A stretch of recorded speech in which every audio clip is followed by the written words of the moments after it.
school পৰা আহিলোঁ আহিয়ে বোলো ভাতকেইটা খাই লওঁ খুব ভোক লাগিছে মায়ে ভাতকেইটা বনাই থৈ দিছিলে আৰু আহি মই আজি বনাবলগীয়া নহ'ল এইফালে ভেকুৰী গুটি আলু গুটি ভাজিছিলে তাৰপৰা এয়া আছিলে মোৰ কালিৰ মাছ এডোখৰ থৈ দিছিলোঁ এইফালে এপিচ ফ্ৰাই মাছ লৈছে এপিচ নহয় দুপিচ এইফালে এয়া মূলা বন্ধাকবি গাজৰ এইবোৰ মানে আচাৰ খুব ধুনীয়াকৈ ভাতকেইটা খাই লওঁ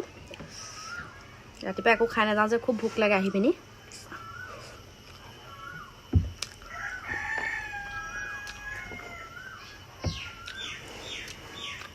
মজা হৈছে আপোনালোকে ভেকুৰী গুটি খাই নাই মই হ'লে খুব ভাল পাওঁ আকৌ একদম মোক মানে ফেভৰেট বুলি ক'ব লাগিব যেনেকৈ নহওক বইল কৰি হওক যেনেকৈ মানে দাইলত দি হওক মই যেনে তেনে হ'লেও মানে খামেই আৰু বহুত ভাল পাওঁ মই খাই